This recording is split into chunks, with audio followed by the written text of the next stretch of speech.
En el mundo del narcotráfico colombiano hubo capos que buscaron fama, poder y respeto. Pero también hubo otros que eligieron el silencio y la oscuridad. Esta es la historia de Luis del Río, alias el Señor T. Un hombre que durante 3 décadas esquivó a la justicia, a los carteles enemigos y a la muerte. Todo gracias a la brujería, la astucia y un error imperdonable dentro de su familia.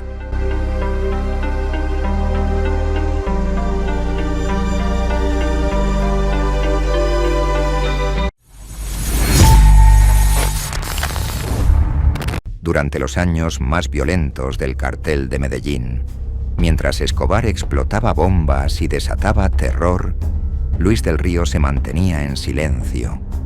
Su función: mover cargamentos por rutas alternativas, sobornar funcionarios en aduanas y asegurarse de que nada fallara en la logística. Escobar lo respetaba, pero también lo temía. Los narcos más jóvenes, sin saber quién era realmente, le llamaban el Señor T o el Tío. Su alias era muy sonado entre los criminales y las autoridades por su crueldad para asesinar a sus enemigos. También que desde los 25 años de edad, el Tío había sido uno de los hombres de confianza de Pablo Escobar, según... Del Río era un hombre que no dejaba huellas, un operador que podía desaparecer sin dejar rastro. Y cuando en 1988 un cargamento desapareció bajo su supervisión, la paranoia de Escobar se desató. El castigo fue brutal. Ordenó el secuestro de la hija de Del Río. Fue el momento que cambió todo.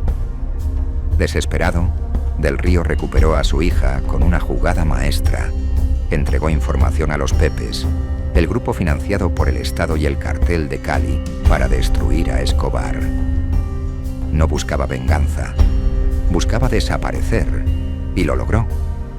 Tras la caída de Escobar en 1993.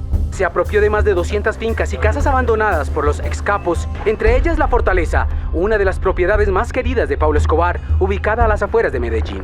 Desde ese sitio, aseguran, asumió el poder absoluto de la oficina de Envigado y se convirtió en el máximo jefe de los combos que se enfrentaban por poder y drogas en Medellín. De aquí se desprenden muchas... Del Río se esfumó como un fantasma. Durante años, ni la DEA ni la Policía Nacional lograron dar con su paradero. Algunos decían que había muerto, otros que vivía en Europa del Este bajo otra identidad. Pero el señor T tenía un secreto. Creía firmemente en el poder de la brujería. Contrató a un brujo personal, quien le realizaba rituales de protección, enterraba amuletos y elaboraba rezos para desviar la atención de sus enemigos. En su finca, escondida entre las montañas de Antioquia, tenía un altar con los nombres de sus enemigos escritos en pergaminos. Entonces, prográmese pues para que el viernes hagamos la limpieza mía, hagamos el domicilio y quedó por ser. Y yo mañana voy para la discoteca a hacer un sahumerio que tengo ahí desde hace días y a encender 2 velas que necesito encender allá. Un altar que, según cuentan, debía ser alimentado con sangre animal cada luna llena. Se dice que al menos 3 intentos de asesinato contra Del Río fracasaron de formas inexplicables. Uno de sus sicarios confesó haber sentido una presencia que lo paralizó antes de jalar el gatillo. En el bajo mundo se corrió el rumor: el señor T no puede morir. Está protegido por los muertos. Pero ni los rituales más oscuros pudieron protegerlo de la traición de su propia sangre. Luis del Río se había enamorado de la esposa de su hijo. La sedujo con joyas, viajes y lujos. Lo que comenzó como una insinuación terminó en un romance secreto.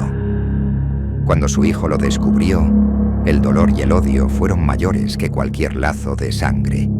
En un acto de venganza, fue directo a la policía y entregó una foto de su padre. La DEA, que llevaba más de 20 años tras su pista, no tardó en actuar.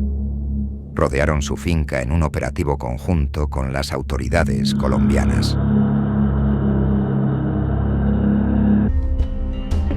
Cuentan los investigadores que ese hijo descubrió que su papá era el amante de su esposa. Ese dato fue vital para que la policía y la fiscalía intensificaran su búsqueda y lograr su captura en uno de sus escondites. Yo soy Luis del Río. Una casa que había pertenecido, según la policía, a Pablo Escobar y que el señor T había convertido en su centro de operaciones. Al momento de ser capturado, Del Río solo dijo una frase: los espíritus me abandonaron. Se conoció luego de permanecer en la clandestinidad casi 30 años. Llegar a este hombre no fue fácil, para algunos, no solo por los rezos de protección de los brujos, sino por el amplio poder de corrupción que manejaba, que a su vez servía para que lo protegieran y lo hicieran pasar en Antioquia y Cundinamarca como un poderoso empresario e incluso un hombre de buen corazón que paradójicamente tenía varias fundaciones para rehabilitar drogadictos. Luis del Río, el señor T, fue condenado a 45 años de prisión. Nunca confesó sus crímenes, ni reveló su fortuna. Hasta el día de hoy, su nombre real sigue siendo desconocido para la mayoría. Su historia es la de un fantasma que caminó entre monstruos, protegido por la magia, pero traicionado por el corazón. En un mundo de violencia y codicia, él apostó por el silencio, hasta que el deseo lo hizo caer. Y ahora la pregunta es: ¿cuántos otros como él siguen ocultos bajo rituales, nombres falsos y sombras? Si esta historia te pareció tan increíble como a mí, no olvides dejar tu like. Eso me ayuda muchísimo a seguir creando contenido como este. Suscríbete al canal para descubrir más secretos, traiciones y curiosidades del mundo que nunca te contaron. Y dime en los comentarios: ¿crees que el señor T fue un genio invisible o solo un criminal con suerte?